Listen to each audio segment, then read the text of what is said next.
We are living during a critical time on this earth, and we're witnessing how important our connection is to our bodies and our spirits, our planet, and one another. And we're recognizing that to stand in our truth means honoring the full spectrum of our emotional human experience.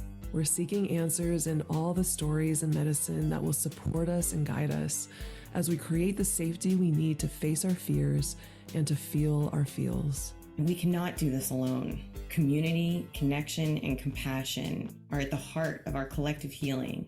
I'm Ellen, a breathwork and medicine companion and creator of Trip with Ellen. And I'm Sam, an integrative energy therapist and creator of Involution Healing. Welcome. Journey with us. This is Woo New.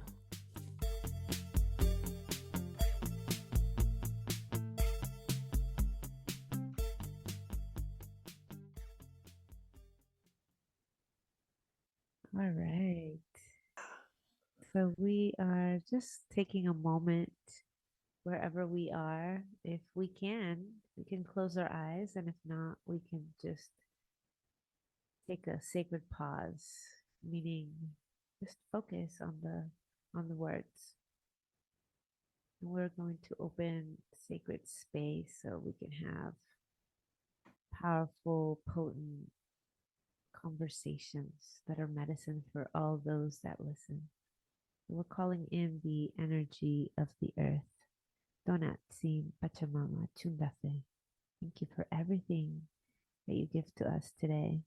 Thank you for the incredible medicines that we get to work with, the plant medicines, psychedelic medicines.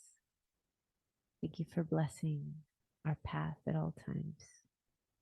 Calling in the great sun, Taita Inti, Donatiu, so that as we speak, may we shine light where light needs to be, showing the way.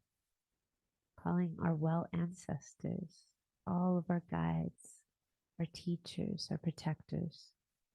Thank you for your presence as we open up this sacred talking space. We are so grateful for your support today. And we say, Ometeot, Ometeot. And so it is. There it is. Thank you so much, Xochitl. As you can tell, we're here today with Xochitl Ashe, who is a fifth generation Peruvian medicine woman. She is the founder of Magical Medicine Journeys, and she's also a visionary mentor for leaders, entrepreneurs, creatives, and world awakeners, which I just love the way you say that. And she's also my personal medicine mentor that I've had the honor of walking with for the past 2.5 months. And my life truly has changed in working with Xochitl. And I'm just so grateful to have her here, so grateful to introduce her to all of you. And so welcome, Xochitl. Thank you for those words. My honor. It's always my honor to be able to, support the most powerful folks on this planet, such as yourself. So thank you. Oh, thank you so much. That means a lot. I just feel like there's so much ground that we can cover today. And what I'd love to begin with is talking about your approach to ancestral healing, because, and I'll use myself as an example probably throughout this entire conversation. I think one of the most powerful things that I've gotten a chance to receive from you is just this grounded wisdom and really confronting the ancestral wounds that I still carry within my body, particularly around money and finances. And I'd love to just open up and start talking about the way in which you approach your mentorship. Thank you so much. Yeah, that's a big question. My mentorship is really based on how we get back into deep connection to the earth. I have myself witnessed in my own life and in the lives of those that I support, that at any moment when we are disconnected from this divine being that is the earth, um, we suffer. We suffer from lack. We suffer from bad health. We suffer from lack of clarity. We can be in a lot of confusion. And so the premise of everything I do is really like to reconnect us back to this incredible supporting energy, which is the earth as a benevolent entity, energy that is our divine mother.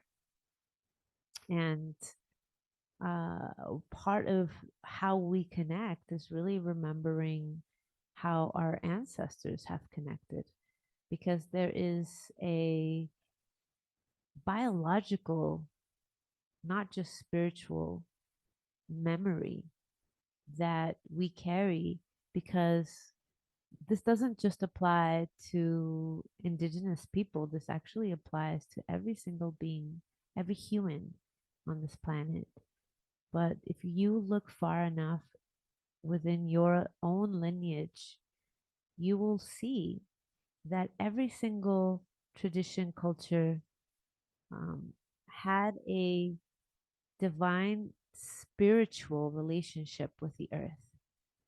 And of course, other things have happened since then that some of us still have that connection. A lot of indigenous traditions, we really, honor the earth as a spiritual power, um, and a power that allows us to have power within, right? I want to be really clear, not power over others. Um, but I do know that when we are able to do that ancestral work, we find that we've always been connected. And then we also not only get to heal the ancestral wounds, but there is a bank that our ancestors have deposited multiple blessings at. And when we are able to heal these ancestral wounds, we also receive the account number to this millionaire account of blessings, or billionaire account of blessings. And that allows for our reconnection to the earth. And when we walk in that connection, like, life is just miracle. And that doesn't mean it's not difficult. It really truly is like walking. You become a walking miracle. Um, and of course, we can also talk about how like money is connected to that, like healing those ancestral wounds. Um, Yeah. I You had once said something to me that has stuck and I just keep on having it repeated like in my heart just over and over and over again. I think it was one of your first sessions that we've had, where you said money in your hand is good for the earth.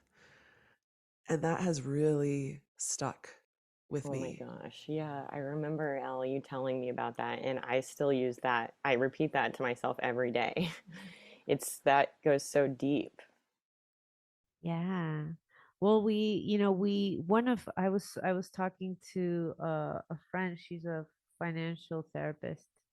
Um, and she was telling me that people will talk about like their sexual fantasies, their like most intimate, like, you know very, very private things, but not a lot of people talk about money, because Yeah. money carries a lot of heaviness for some people, and wounds, like, and specifically ancestral wounds.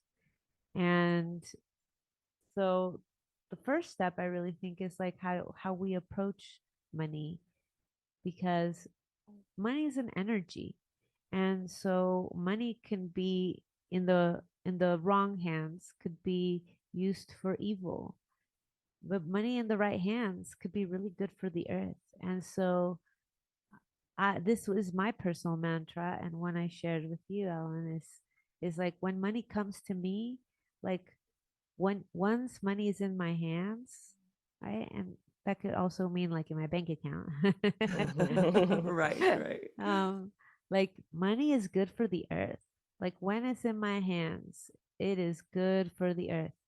And that just reminds me that I can give money the energy it deserves in my life. I can honor it in a way that it honors me. And from there I can start doing the work that I need to heal these really heavy ancestral wounds that many of us carry around money. And the reason why I love talking about money is in our mentorship is because money is that like one of the wounds that is like a foundational wound. Yeah. Yeah. I feel like so many of us who are on this healing path and have come into this work, no matter if you're a medicine person or, energy therapist, any kind of healing work where you're in service, I feel like I've been having the same kind of conversations around wanting to be accessible to others. And I think I'm finally coming into this deeper understanding, and it's an embodied understanding, very much guided by you, Xochitl, of realizing that if I don't focus on sustaining my own life, I'm really no good to anybody else. And so accessibility becomes kind of almost like a, uh, you know, Feels like a catch 22. yeah, it's like it's not even something I can really offer until I Yeah. can sustain myself. And I wonder if you could kind of talk a little bit about that too, because I feel like many of us are trapped in that, like, I want to serve, but then, you know, I'm not serving myself. Right. Yeah. Well, so I think to begin that conversation, we need to look at what what does it mean to serve the whole, right? Like I want to serve the whole. That means that when I serve, like I'm serving in a way that serves the whole. Like it's a holistic approach to serving. Like and the whole includes myself, right? So if I'm going to serve, it doesn't mean that I'm giving something away and I take it away from myself. In many ways, I feel like everything can get infiltrated by ego, right? Like even serving. So what is ego, right? Ego is like, you know, edging God out, right? Like God, whatever our definition of that is like taking God, goddess, Pachamama, whatever your highest power is, out of the picture.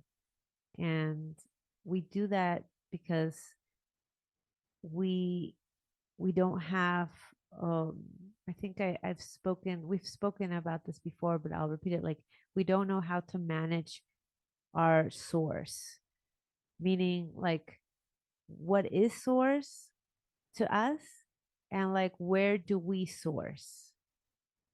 And so when we source vertically, I'm very visual, and as a teacher, like because I am very visual, I need these kind of visual references, right? So when we source vertically, and I'm going to circle around, so don't worry, this is all going to make sense. I'm keeping it all I'm in one place. enthralled. When we source vertically, that means we're sourcing our energy, our power, our love, our prosperity, all those things that make us live a wonderful, beautiful life. When we source vertically, we're sourcing from the cosmos, we're sourcing from the earth, we're sourcing from ancestors, we're sourcing from our guides, we're sourcing from our inner power, our spirit. That's sourcing vertically. When we source horizontally, we are sourcing from things that are outside ourselves. So, for example, some people uh, think that their job is their source of money, or um, the economy is their source of money. So, if the job goes well, money will come, right? If the economy is good, money will come. Um, I mean, it gets like really deep. Like sometimes we look at our own clients as our source of money. And that can get really dangerous because then you're not working with someone as another human on the path. You start looking at them like as your source of money. Right. And so your clients are not your source of money. You know what is? Your source of money cannot be horizontal. Those are beautiful channels. Like that, those are channels. Your work, your job, that is a channel that is beautiful where source can come through to bless you up, right? Like the economy, that's a channel. If the economy's good, you'll get blessed up too. That's a channel. But the thing with horizontal channels, and we're using money, you could insert love here, right? Uh, is that they're very limited. And if the economy's not doing well, your money's not doing well. If your job is not doing well, your money's not doing well. So these are outside forces. And the truth is that because money is an energy, and it's really the energy of prosperity, the energy of abundance, like that doesn't come from these like that. The money isn't sourced from these things. They are channels.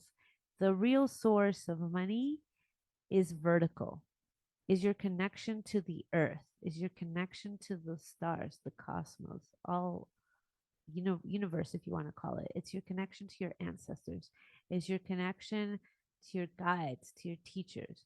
That is the real source of money. And when you know that that is your source, that's why I call it like source management. You manage that source like it is never limited, is unlimited. And then you start seeing the different channels that come and bring you money. Like, oh yeah, my job, it's a channel, but I can also change my job. And so now I'm going to circle back around because sometimes if we are still recovering from being overgivers and we haven't really understood how to create from a place of sustainability and serving, to the whole, meaning including ourselves, we will make like other people like they are my source, right? They are my source. So therefore, um, like their approval, their love, right? Like they become my source. And so when we want to create like what did you say, Alan? You said, I want to create a program that Oh, could be accessible. accessible, right? Then we make people our source and we overgive. Like I gotta make it accessible so that people can love me. And it's like, no, that's, we're making people our source out here. And the truth is that that's not my source. So I don't have to overgive. And so now when I'm not overgiving and, I trust that money, like they might be in a state of lack, but I trust that money is going to come to them because if they can understand that money comes from source, not all these other places, like they're going to be very abundant. But you know what? Like I will create something that is good for the whole, meaning like I will create scholarships. I will create ways to access my work where it's not because I'm creating from a place of like wanting to be loved, liked, or right, but I'm creating from a place of like I am in connection with my source and I want to give from this place. So I will create something that works not just for myself, but for them too. Because if I do this, then the money will come to fund these scholarships. The money will come also like when I am creating accessibility, it's not because I ever see anyone as like not being in the greatest self. I see them as temporary, like they haven't managed their source temporarily, because of ancestral wounds, perhaps. So, I create from this place where now my priority is sustainability. Like this has to be sustainable. And it's a really different way to approach how we create accessibility. I know I went around because I did introduce a pretty important concept to all of this, but I hope that it was clear. Oh my Yeah. gosh. I'm so grateful that you just shared that. It's like Ella and I've been talking about this for a while, especially since you started working together, but the way you just explained it was like it just sank in such a different way. And so thank you so much for sharing that because it truly is a whole different perspective, um, stemming from like an internal understanding and trust. Yeah. It allows, see, it's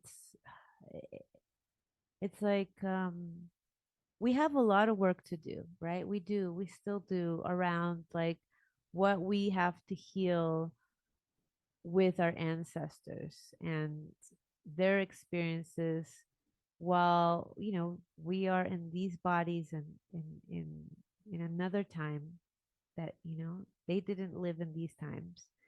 We definitely, I feel like our most important work right now is to heal like the ancestral generational trauma, because we definitely can heal like our own trauma. And of course there's things that happen to us in this lifetime that we it is important for us to look at and do the work. But there's things that we don't even know, or they're a little bit difficult. We're not even aware of how they're affecting us. And that's when I know, like, oh, okay. It's like when I'm working with someone, I can, like, if I see that people have done a lot of the work. So a lot of my clients are pretty, what I'll call seasoned, meaning like this is not their first rodeo in either shadow work, spiritual work, trauma work, medicine work. They've really like done a lot of work already. And there are patterns that even though they've done a lot of good work, they keep repeating. And that's how I know, like, oh, okay, this is not from the now. Like this is an ancestral wound that maybe could be like 3 to 14 generations back. And it's time to clear it out because you don't need it anymore.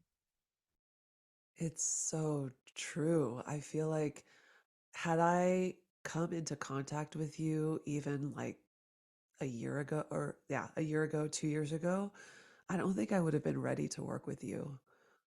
It's not to say that I wouldn't get a lot, but I feel like I needed to do a lot of work before I was able to fully receive like your medicine, so Jill.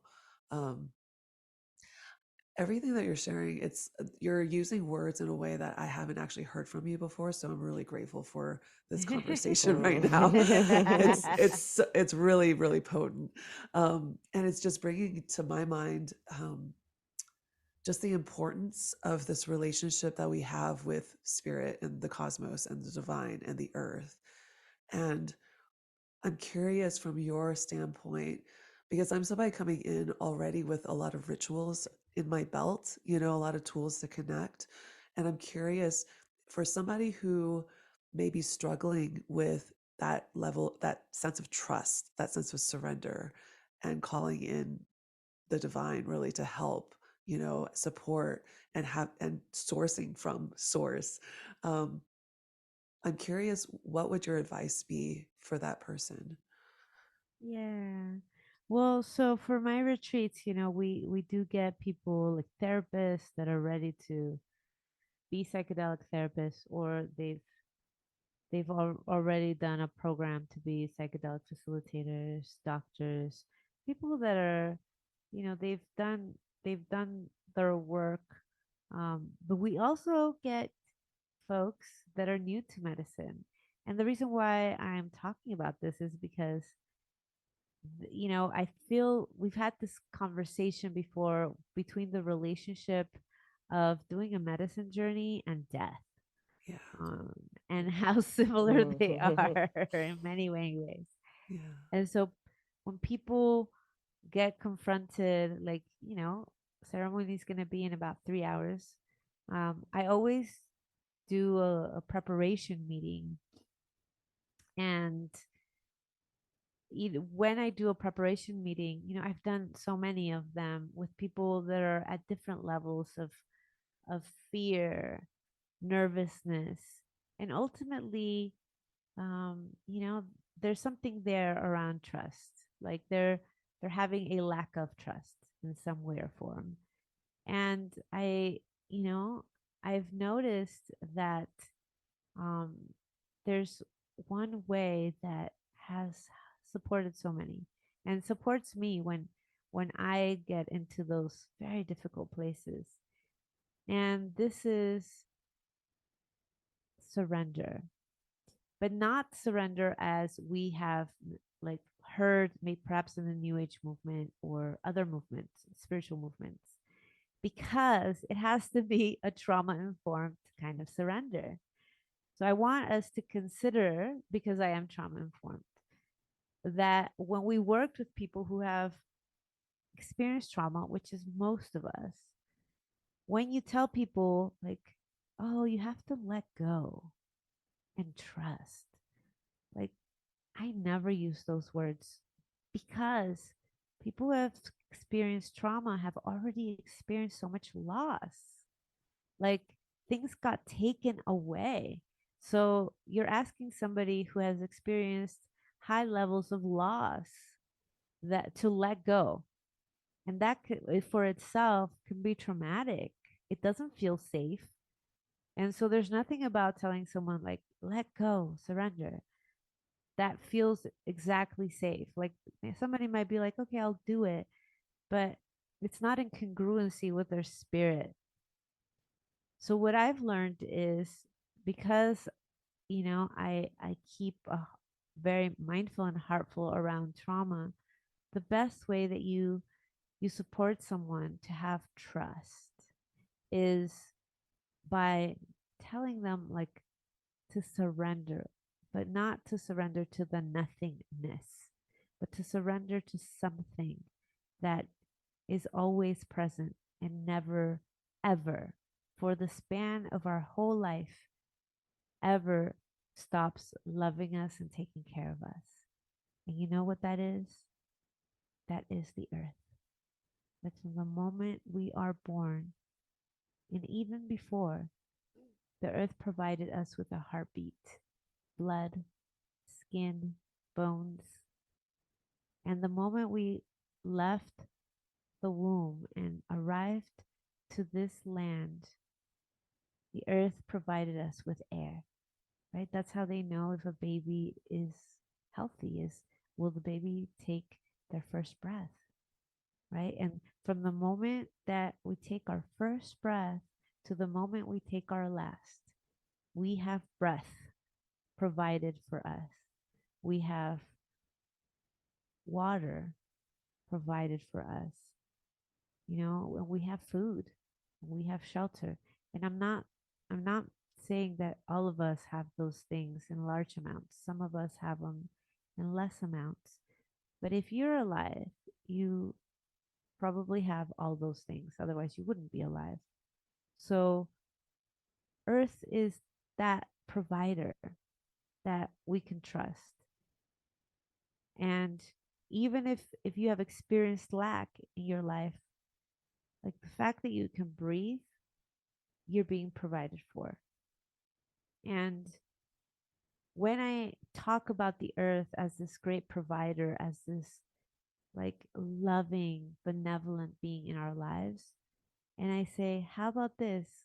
You're here today. Right now, you're breathing. You had some food. You're in your body.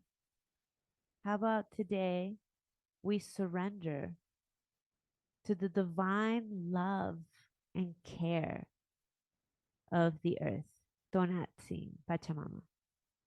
And we surrender whatever, we surrender our fear. We surrender, like, you can surrender anything. Surrender the fear, the lack of trust, surrender the nervousness, surrender even my lack of belief. I will surrender my lack of belief.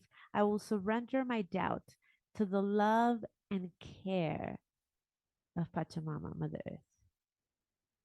And what this does to people is profound, because we're not saying just let it go or just surrender it to the nothingness. We're saying, hey, there is something that holds us, a loving hand that always reaches out, right? Like, even when we die, even when we're dead, where do we go? We go back to the earth.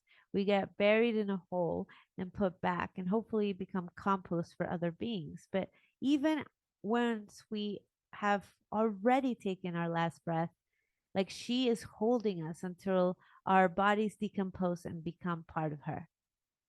And I've just seen people completely, like, shift where there was no trust, where there was no doubt. I mean, where there was doubt, you know, all of a sudden they come out. You see their faces and they're ready for ceremony, which, life is ceremony. Right. And yeah, that's when I often use, and it is so powerful. Oh, Wow. Thank yeah. you for that. Yeah.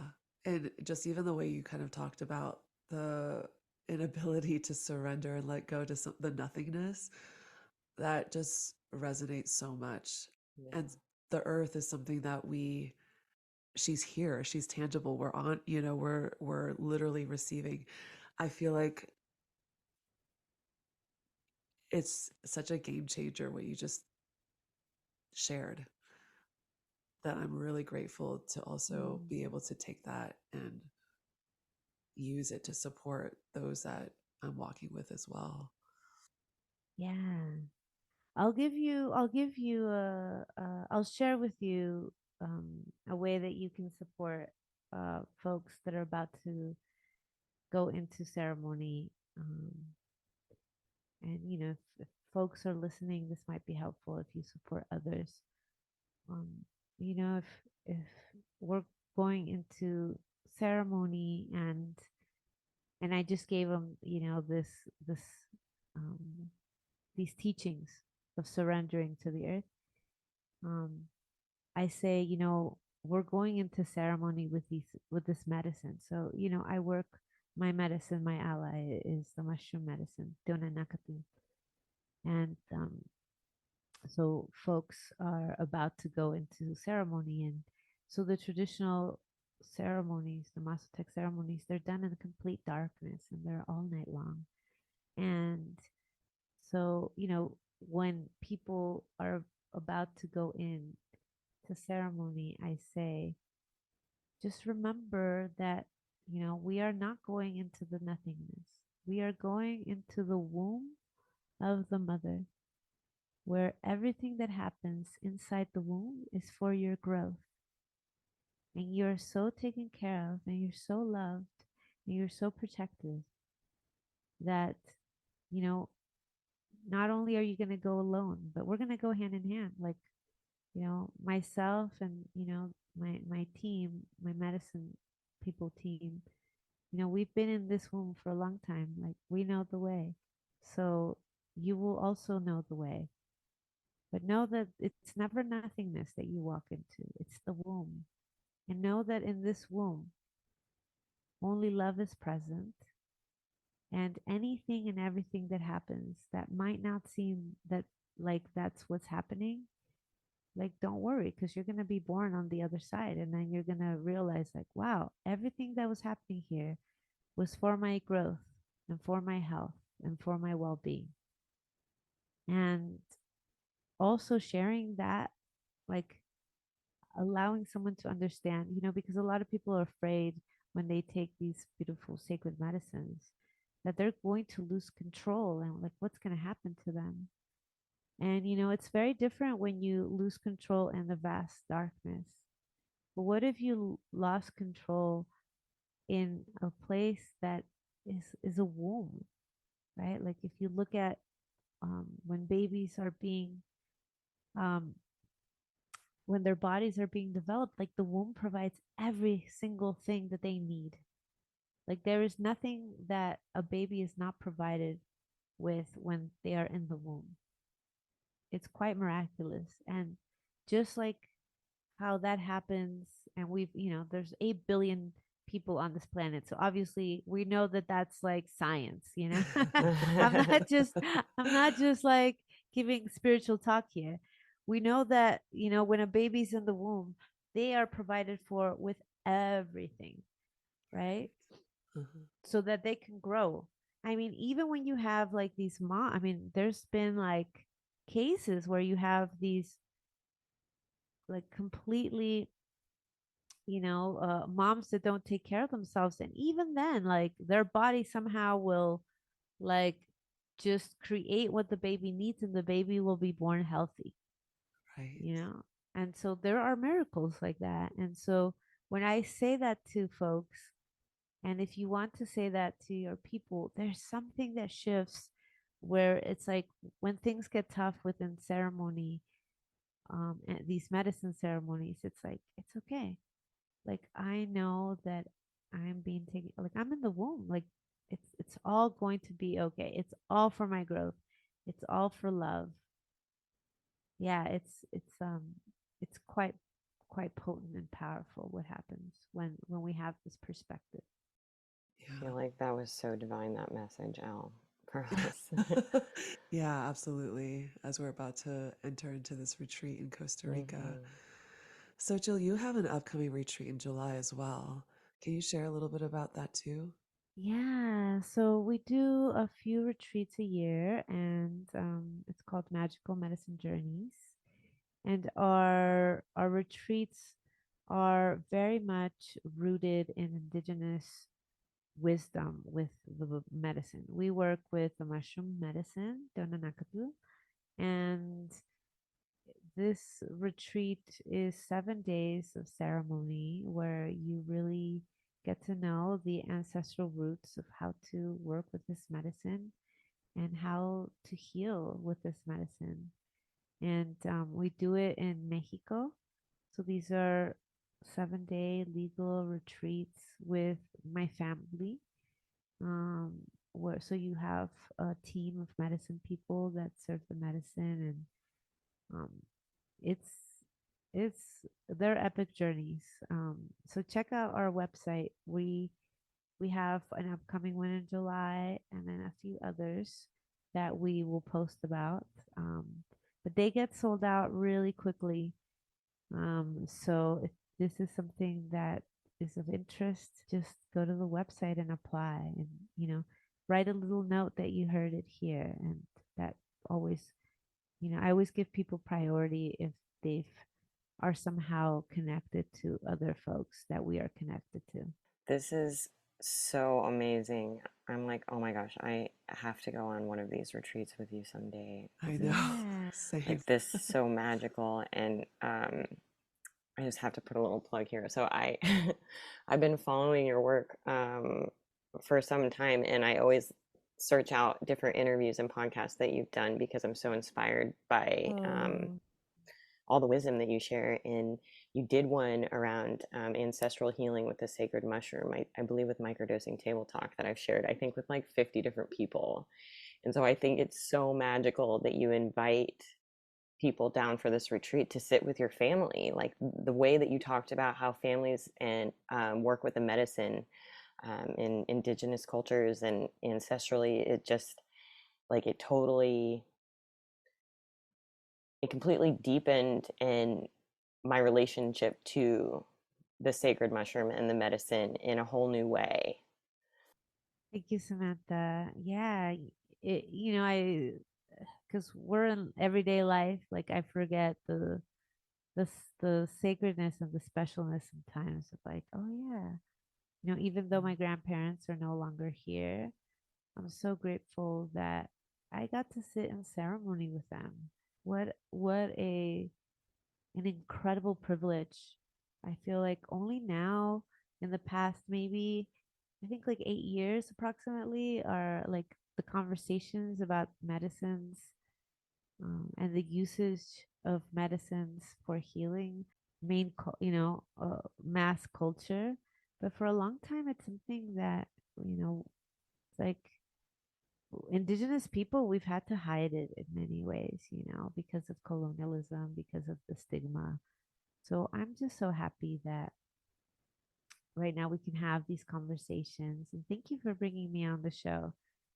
And because yeah, there's something really powerful and so sweet that I got to sit in ceremony with my grandparents. And I know that not many people can say that, but I also know that so many grandparents are now, because of because of the work you guys are doing and the work that so many of us are doing, so many grandparents are microdosing now, and finally like giving reverence and honor to these medicines, which is really my goal. I really hope that however people choose to do these medicines, whether in ceremony with an indigenous guide or in a doctor's office in a clinical setting, that no matter how you do it, like that you just have reverence for the spirit of these medicines, because that's really what's moving everything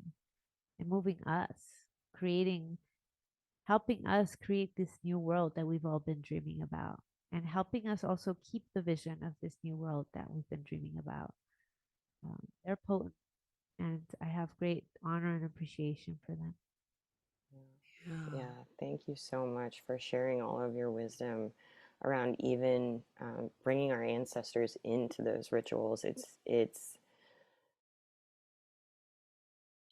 really it's become something that I hold very sacred in my own rituals with the sacred medicine. And I remember you even speaking about how when we work with this medicine, we should thank not just our own healed and whole ancestors, but all the ancestors who helped to carry this medicine forward, who had to sacrifice so that we could have it in this now moment. And I think that has really, that just really shifts what you receive from the medicine. And so I'm just so grateful. Yeah, thank you so much um, for like listening to that and taking it to heart, right? Because we can all be here. I mean, how many Instagram stories and interviews and podcasts do we hear of folks really telling us things like this, like honor the medicine, honor the ways, honor yourself, and it's only in the practice. So thank you for bringing it into the practice, Samantha. Yeah. And also just thank you for sharing your lineage with us too. I think as somebody who has been really wanting to learn how to walk with the medicine and be in right relationship with the medicine, and knowing that I don't have practices handed down from my own culture, it's just so generous and loving. I feel like to be sitting with you and learning from you um, how to walk with this medicine. I have one final question for you, which is what we always like to ask everyone on this show. Um, you're jam packed with wisdom. Like that's Yeah. without a doubt. But I'm curious at this point in your life, if there's one piece of wisdom that you just hold super sacred and that guides your entire life, what would that piece of wisdom actually be? Hmm. Well, I feel like I shared it, um, which, I shared it and I explained it. So I'm really happy about that, because this is going to be a good podcast episode if people really listen up. It is that I am always supported no matter how I feel. And I am always supported by the earth. And to me, the earth connection is everything. And I'm not saying, like we have the stars, we have the sun, we have the universe, but the planet Earth is my mother. And so when I am in trouble or not trusting or confused, I always surrender it, whatever that is, to the divine care and love of Pachamama Tonatsin Chungafe. Because I know that she is going to make a way where there is no way. And she has all of the knowledge to heal it, to bring it back to center, to shift it in the best possible outcome. And that has gotten me out of every difficult place. And that is wisdom that, when I have a child, it's like, yep, that's where you go. That's where you go when you need something. You go and you surrender it because she has all the answers and she will give them and share them with you. Thank you for that. Before we close, and Xochitl, I'm going to ask if you would guide us in closing the sacred space. I just want to share that Xochitl will be featured in the upcoming Hay House Psychedelic Summit. And gratefully, I will as well on the same day. It begins May 15th, and I believe the links will be coming up soon. But I just wanted to lift that up for anybody who'd like to receive, I believe it's a land blessing and interview with you. Is that correct, Xochitl? Yeah, it's a blessing of the medicines and the way with the medicines. Yeah. Amazing. I can't wait to attend. I'm so honored. Yeah, I'm so happy we're on the same day. Me too. Me too. It was meant to be. All right. Would you do the honor of closing the sacred space? My pleasure. Yeah. So let's just take a deep breath. And at this moment, we are so grateful. We are so grateful for all the support that was here. So grateful for the earth, Donatsi, Chungafe, Pachamama.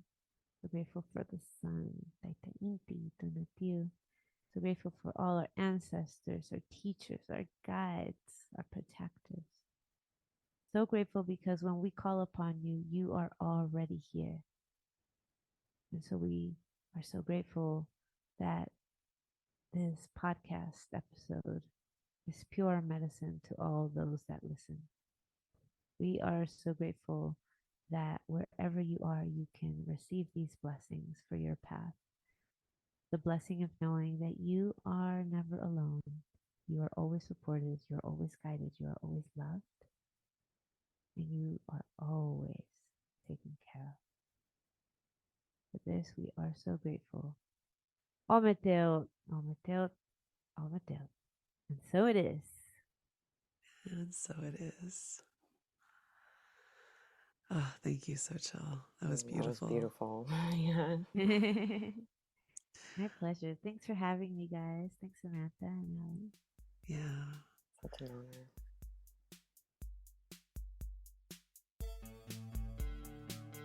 Music for Wu Nu is composed by Adam Miller.